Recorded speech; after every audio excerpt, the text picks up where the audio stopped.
In this video, we're going to talk briefly about verbal adverbs and adjectives for recognition. This is really too big of a topic to get into now, and you will come back to it later in your study of Russian.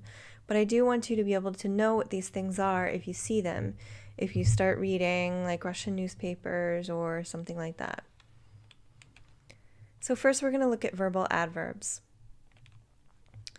So verbal adverbs are sometimes compared to English gerunds, which are words that end in ing.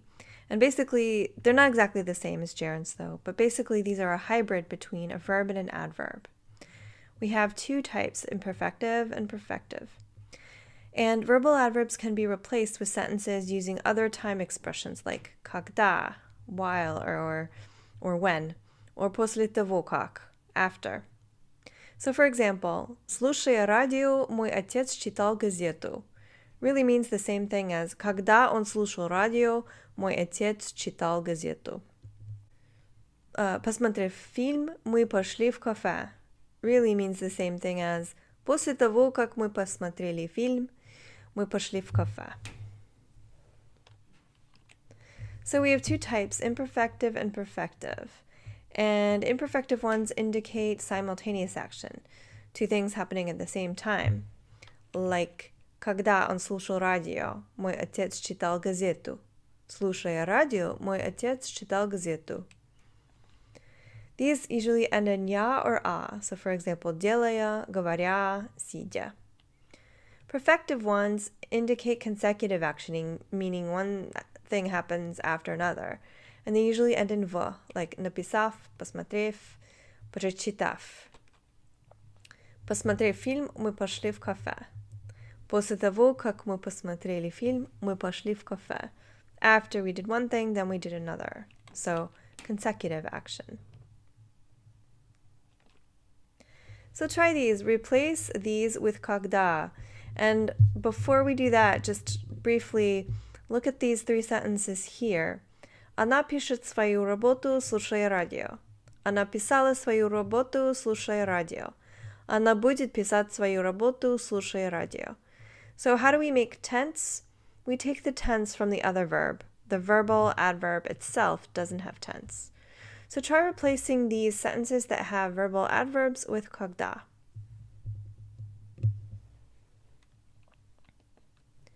Ужиная, он смотрит телевизор. Когда он ужинает, он смотрит телевизор. Начиная лекцию, профессор закрывает дверь. Профессор закрывает дверь, когда он начинает лекцию. Говоря по телефону, мама готовила ужин. Когда мама говорила по телефону, она готовила ужин. Now try replacing these with после того как or когда. And again, we take the tense from the verb in the other part of the sentence. So, заметив нового студента, Алина подошла к нему. Заметив нового студента, Алина подойдет к нему.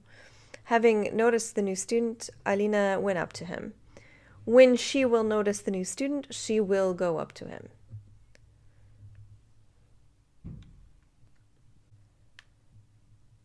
Посмотрев передачу, она написала свою работу.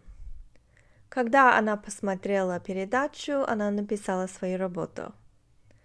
Написав контрольную, мы пойдем на вечеринку. После того, как мы напишем контрольную, мы пойдем на вечеринку. And really, когда and после того как are more or less interchangeable in these sentences.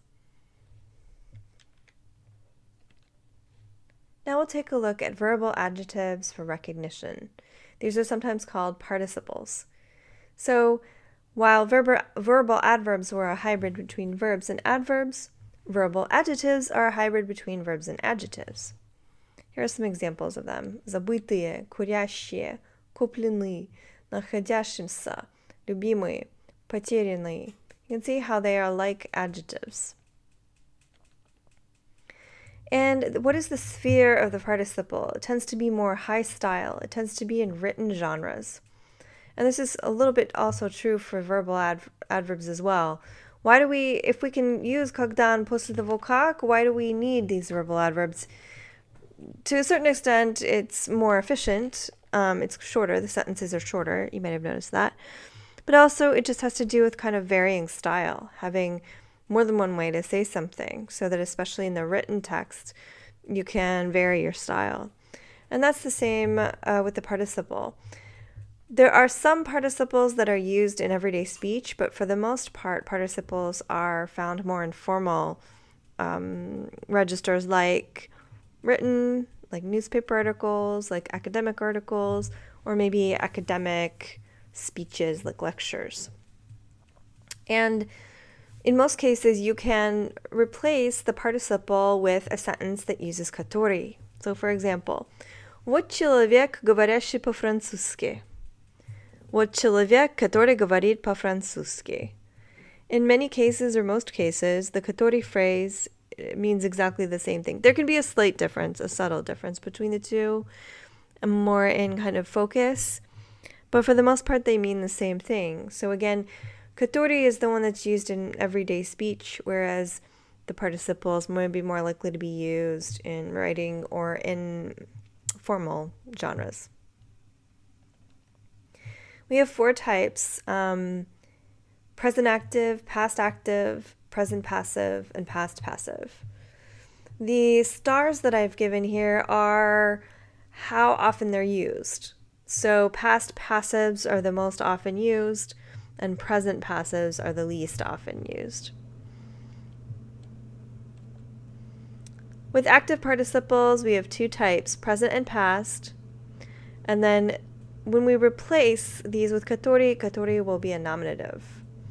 Let's see some examples. So we have present active ones have щ. So for example, будущий, говорящий.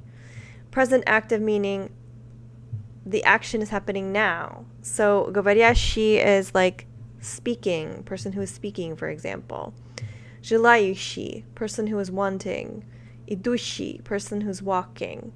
Курящий, person who is smoking. A smoker, we might say in English. A past active are similar but in the past tense, right? So бывший is something that has been. Приехавший, maybe someone who has arrived. Сумасшедший is someone who has gone crazy. They've gone down from their mind, yeah? And when we replace these with который is in the nominative case because that's the active part of the sentence. So, мальчик, читающий книгу, мой сын. Мальчик, который читает книгу, мой сын. Автор, написавший эту книгу, получил премию. Автор, который написал эту книгу, получил премию. Basically, these sentences mean the same thing.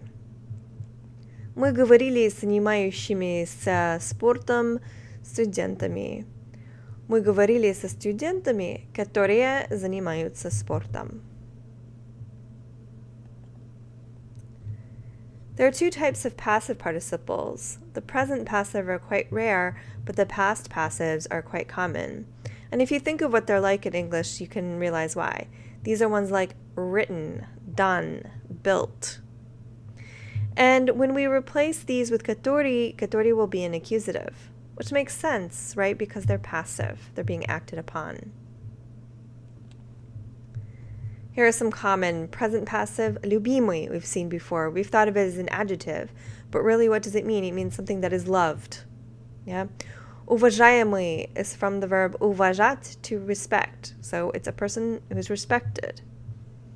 Независимый is independent.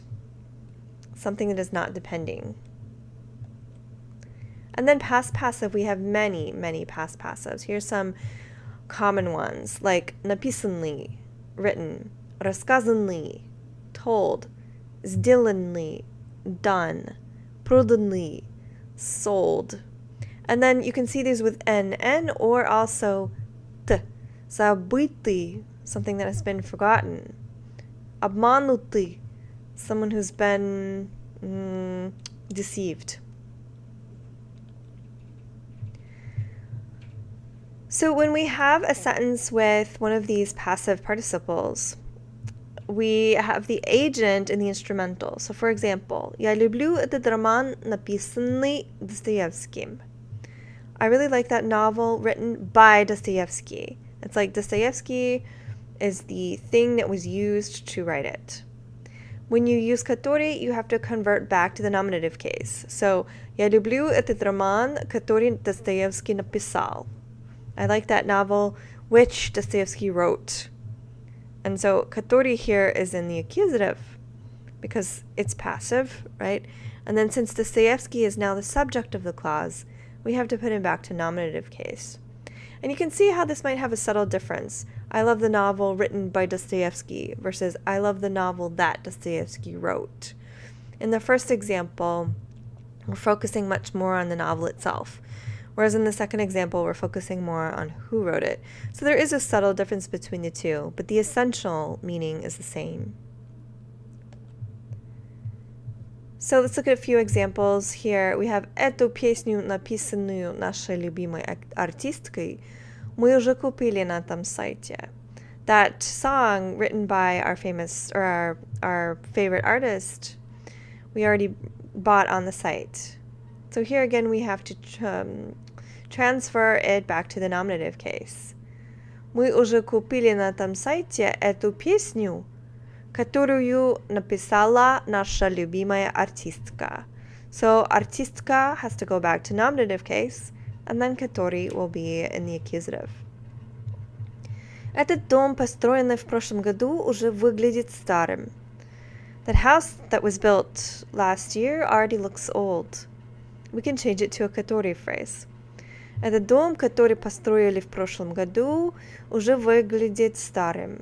And this is a little tricky because in the first example, in the first sentence, we don't have who built it. It doesn't say who built it.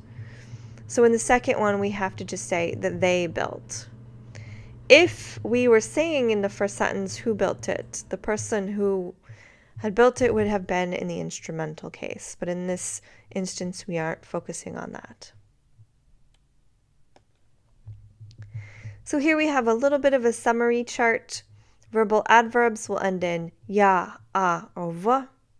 And then verbal adjectives will have in them sh, sh, m, n, or the.